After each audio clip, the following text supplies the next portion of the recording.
हे दोस्तों, अगर आपको चीज़ें जल्दी याद करनी है, बहुत टाइम तक याद रखनी है, भूलना नहीं है और एग्जाम से बहुत अच्छा परफॉर्म करना है ना, तो आज का video trust me one of the best videos होने वाला है इस टॉपिक के ऊपर। इनफैक्ट ये सारी बातें ना दोस्तों कई लोग कोर्सेज में डाल डाल के भी बेचते हैं, इसलिए मैं बोल रहा हूँ कि ये बहुत पावरफुल बात है, ऐसे हल्के में मत लेना।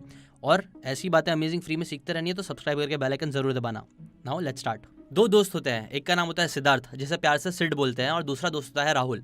ना ये जो राहुल होता है ना, उसका सपना होता है कि वो अपनी क्लास में टॉप करे, फर्स्ट आए।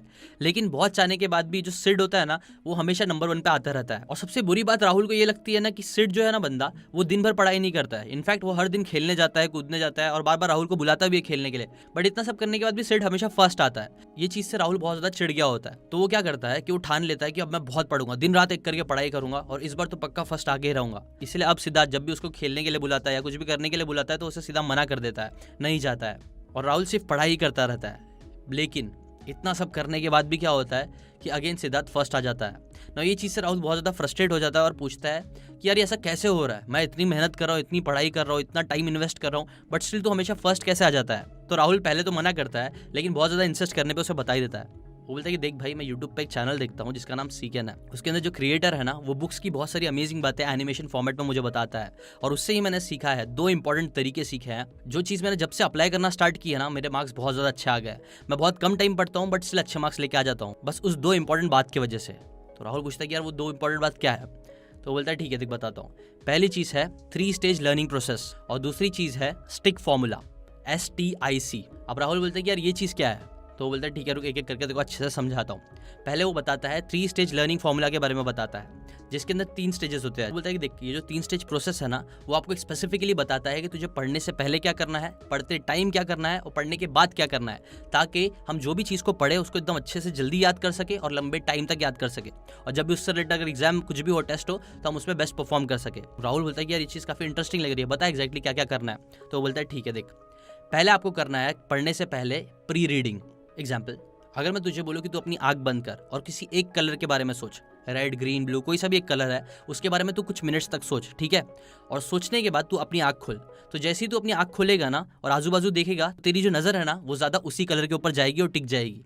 क्यों? वेल, एक साइकोलॉजी का कॉन्सेप्ट होता है जिसे बोलते हैं प्राइमिंग। हम अपने दिमाग को जैसा प्राइम करते हैं वैसे ही हमारा दिमाग फिर काम करने लग जाता है। एक और एग्जांपल देता हूँ। अगर मैं तुझे बोलूँ कि चल मूवी देखने जाते हैं, कॉमेडी मूवी है, और मैं अगर तुझे वहाँ पे लेके जाऊँ और मूवी स्टार्ट होती है और मूवी एकदम स्लो स्लो चलते रहती है, कोई कॉमेडी नहीं हो रही है, और कोई कॉमेडी नहीं हो रही है, तो मुझे क्या बोलेगा कि तू मुझे क्या ये बकवास मूवी, बोरिंग मूवी दिखाने लेके आ गया है। जबकि अगर मैंने तुझे पहले ही ट्रेलर दिखा दिया होता और बता दिया होता कि यार एक सस्पेंस मूवी है, एक थ्रिलर मूवी है जो स्लो हो सकती है, और वो ट्रेलर से देख के तुझे समझ में आ गया होता, तो कई बार उसके बाद अगर तू मूवी देखने जाता तो तू ऑलरेडी प्रिपेयर्ड रहता कि हाँ मूवी ऐसी स्लो ही होगी, और उसके लिए मच प्रिपेयर्ड होता और मूवी को ज़्यादा अच्छे से एंजॉय कर पाता। ऐसे आप भी देखो, अगर आप पहले से ही डिसाइड करके जाते हो कि आपको कौन सी मूवी देखनी है, आपको पता है वो थोड़ी बोरिंग हो सकती है, और फिर भी आप देखने जाते हो, तो आप ज़्यादा एंजॉय कर पाओगे मूवी को। क्यों? क्योंकि आप प्राइम्ड रहोगे वैसी टाइप की मूवी देखने के लिए। सिमिलरली जब भी आप कोई चीज़ पढ़ने जाते हो तो पहले आपको क्या करना चाहिए, प्री रीडिंग करनी चाहिए। टाई लुपेस जो कि एक बहुत मल्टी मिलियनर इंसान है, एक बहुत अच्छे रीडर है, वो भी क्या करते हैं, कोई भी बुक रीड करने से पहले है ना वो प्री रीडिंग करते हैं। वो पहले ना बुक का फ्रंट कवर, बैक कवर देखते हैं, इंडेक्स देखते हैं, और ऐसी पेज पलट पलट के उसको एक बार ऐसी ग्रास्प करने की कोशिश करते हैं। उससे सीखने नहीं जाते हैं, बस ऊपर ऊपर से देखने की कोशिश करते हैं। इससे क्या होता है ना कि उनका जो माइंड रहता है ना, वो कॉन्शियसली सबकॉन्शियसली रेडी हो जाता है उस बुक को पढ़ने के लिए, समझने के लिए कि उस बुक के अंदर उससे क्या क्या सीखने मिलने वाला है, कितनी ईजी बात है, कितनी टफ बात है। और जिस हिसाब से उन्हें वो समझ में आ जाता है, उसके बाद जब वो पढ़ने जाते हैं तो ये चीज़ उन्हें बहुत ज़्यादा हेल्प करती है। सिमिलरली अगर आप भी प्री रीड करोगे, पहले जो भी चीज़ पढ़ने जा रहे हो उसका इंडेक्स देख लोगे, जो मेन पॉइंट्स है उसको सिर्फ एक बार एक नज़र घुमा के अगर देख लोगे ना हर एक चीज़, तो तुम्हारा दिमाग मच मोर प्राइम रहेगा उस चीज़ को सीखने के लिए। अगर टफ चीज़ है तो और प्रिपेयर्ड हो जाएगा कि हाँ टफ चीज़ें सीखनी है। अगर वो चीज़ हार्ड है तो भी आपका ब्रेन प्रिपेयर्ड हो जाएगा कि हाँ टफ चीज़ आने वाली है, उसके लिए रेडी रहो। और यही चीज़ आपको काफ़ी हेल्प करेगी चीज़ें सीखने में, जो चीज़ सिड भी करता था। सिमिलरली कई बार मैं भी करता हूँ कि अगर मुझे कोई बुक पढ़नी रहती है तो मैं पहले उसकी कुछ समरीज देख लेता हूँ, यूट्यूब पे समरीज देख लेता हूँ, जिसकी वजह से मुझे पता चल जाता है कि हाँ वो कौन सा टॉपिक है, क्या चीज़ें मुझे सीखने मिलने वाली है। और जैसे ही मेरा इंटरेस्ट पीक होता है और मुझे समझ में आता है कि हाँ पढ़नी चाहिए, तो मैं उसके अंदर जाता हूँ। फिर उस बुक को जब मैं पढ़ता हूँ तो उसकी बातें मैं ज़्यादा अच्छे तरीके से याद रख पाता हूँ, उसको ज़्यादा अच्छे से समझ पाता हूँ। सिमिलरली आप भी जब भी कुछ पढ़ने जा रहे हो ना, तो पहले प्री रीड कर लो, उसका इंडेक्स देख लो, आजू बाजू के जो इंपॉर्टेंट पॉइंट्स है बस ऐसी एक बार नज़र घुमा के देख लो। ये चीज़ आपको हेल्प करेगी, और यही चीज़ सिड भी करता था जो आपको करनी है। सेकंड स्टेज पे आता है प्रिंसिपल हाईलाइटिंग का। देखो हाईलाइटिंग एक बहुत ही कॉमन चीज़ है, लेकिन इसका यूज़ मैक्सिमम लोग गलत तरीके से करते हैं। मैक्सिमम लोग जब कोई चीज़ पढ़ते हैं ना, तो वो लोग जो भी चीज़ें पढ़ते जाते हैं उन्हें इंपॉर्टेंट लगते रहती है, उस चीज़ को लोग हाईलाइट करते जाते हैं, जिसकी वजह से क्या होता है कि कई बार उनका पूरा पेज हाईलाइट से ही भर गया होता है। ना ये जो तरीका है ना वो गलत तरीका है, और सही तरीका ये है ना कि अगर आपको हाईलाइट करना है चीज़ें तो आप क्या करो कि पहले उस टॉपिक को, जो भी टॉपिक है ना, उसको पूरा पढ़ डालो, और पढ़ने के बाद क्या करो कि जो भी चीज़ उसके अंदर आपको सबसे पावरफुल लग रही है ना, उनको हाईलाइट करना स्टार्ट करो, जिनकी हेल्प से आप बाद में आराम से पूरी स्टोरी बना सकते हो। जैसे कि फॉर एग्जाम्पल समझो कि एक राजा है अलेक्जेंडर नाम का, जो बहुत ही ज़्यादा खुश रहता है, उसका मन करता है कि वो कहीं बाहर घूमने जाए, तो वो क्या करता है, वो जंगल में जाता है। जंगल में जैसे ही जाता है उसे एक लायन दिखता है जिसके पैर पे घाव होता है ना, वो घाव को देखते ही उसको उसके ऊपर तरस आने लग जाती है। तो वो क्या करता है कि वो अपने सारे सिपाहियों को बुलाता है और शेर को अपने कासल में लेके जाने के लिए बोलता है, जहाँ वो उसे खिलाता पिलाता है ना। ये तो मैं ऐसी रैंडम से तुमको बोल रहा हूँ। ये स्टोरी याद रखने के लिए ना आपको ऐसा नहीं करना कि आप हर एक वर्ड को लाइन करो। आपको क्या करना है कि स्टोरी को याद रखने के लिए सिर्फ Alexander king, injured lion, castle, ये 3 वर्ड से भी आप पूरी स्टोरी को याद रख सकते हो। ऐसी आप भी ना हाईलाइट करो सिर्फ की पॉइंट्स को, जिनकी हेल्प से आप बाद में जो भी डिटेल्स है वो भी आपको याद आ जाए, ट्रिगर्ड हो जाए आपका दिमाग। ऐसे आपको हाईलाइटिंग का यूज करना है। यही चीज सिड बोलता है कि मैं यही करता हूँ, और सिड बोलता है देख राहुल, तुझे भी याद करते टाइम, पढ़ते टाइम यही हाईलाइटिंग का प्रिंसिपल यूज करना चाहिए।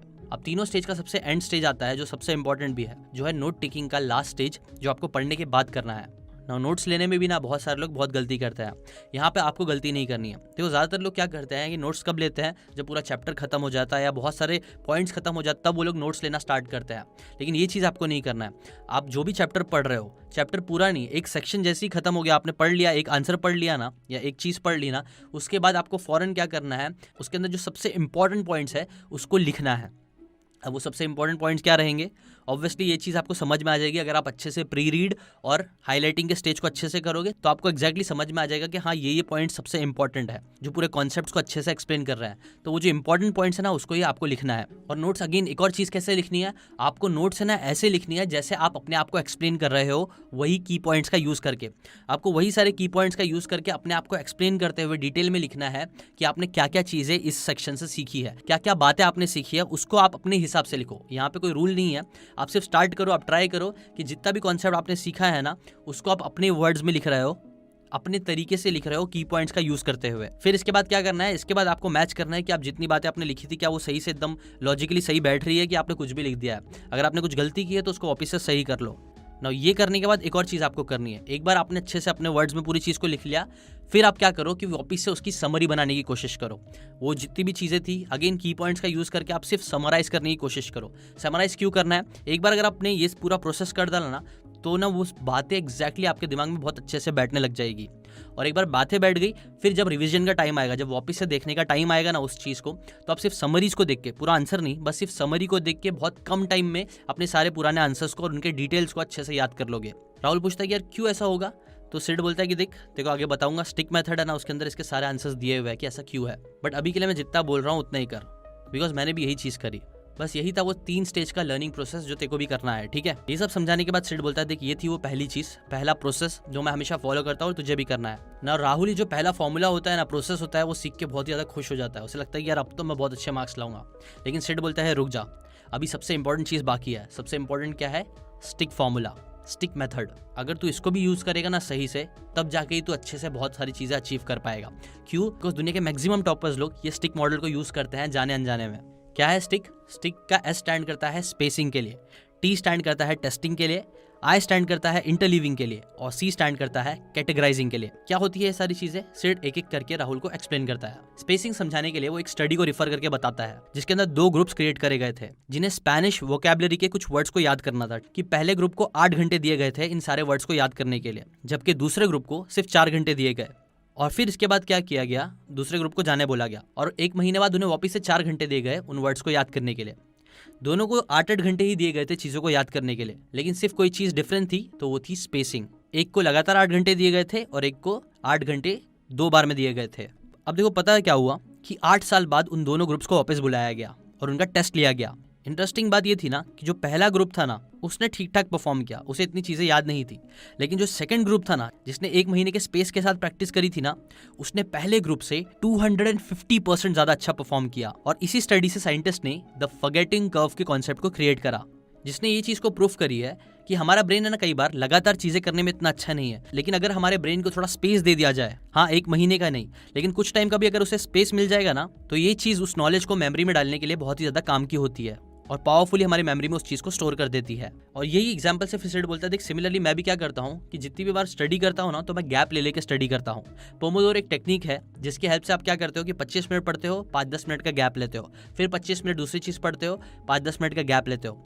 ये तो हो गया पोमोडोरो। बट अगेन कई बार क्या करता हूँ कि जब भी मुझे कोई टीचर चीज़ सिखाती है ना, तो उसी दिन उसको पढ़ने की कोशिश करता हूँ, फिर 1 महीने बाद उसको वापस पढ़ने की कोशिश करता हूँ। तो जब एग्जाम का टाइम आता है तो ऑलरेडी वो चीज़ें मेरे दिमाग में बैठी रहती है। तब जब मैं उसे सिर्फ कुछ देर भी पढ़ता हूँ ना, तो वो चीज़ मुझे बहुत अच्छे से याद हो जाती है पूरी। सेकेंड स्टिक का टी आता है टेस्टिंग के लिए।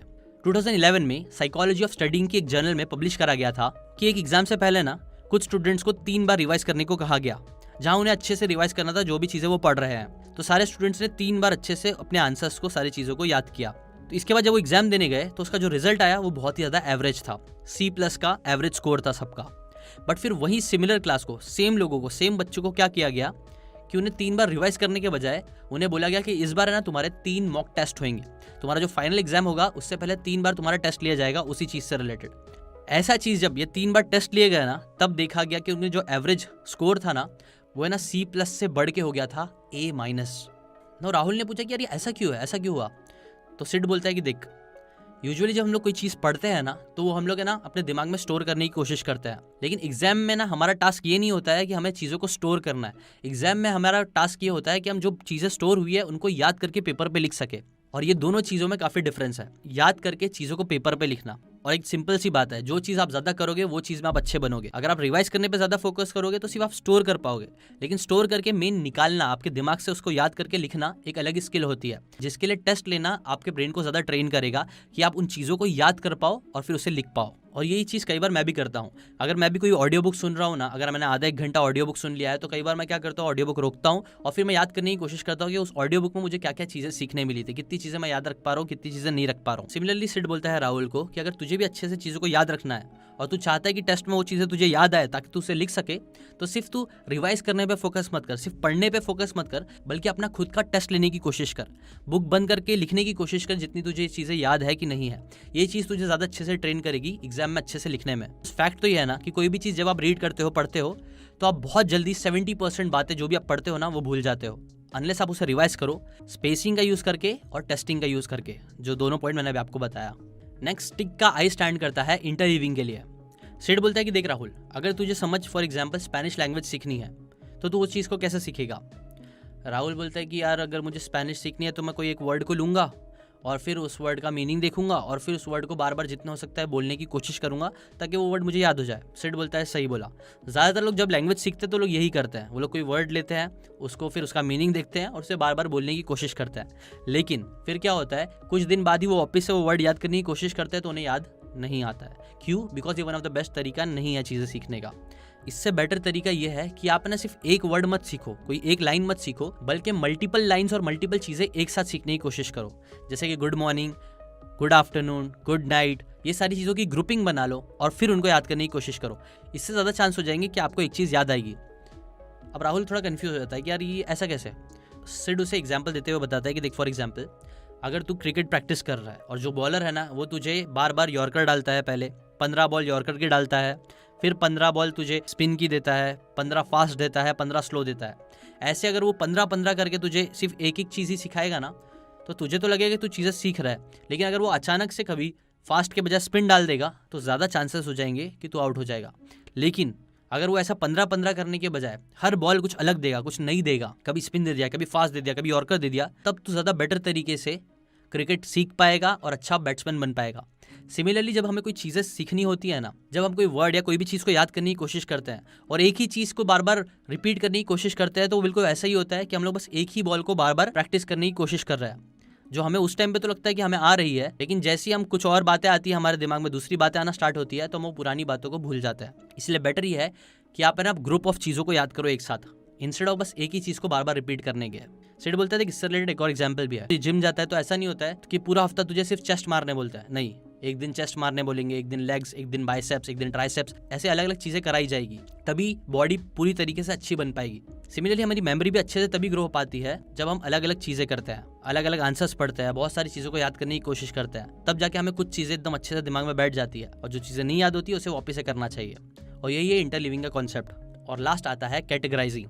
देख राहुल, अगर मैं तुझे अभी रैंडमली 12 वर्ड्स बोलूँ, जैसे कि फॉर एग्जांपल मैं तुझे बोलता हूँ कि battery, pencil, rubber, stand, mic, desk, अगर ऐसे मैं तुझे 12 वर्ड्स बोलूँगा कि ये 12 वर्ड्स ऐसे याद कर, तो बहुत ज़्यादा चांस है कि तू शायद 8, 10 या उससे भी कम में भी याद कर पाएगा, राइट।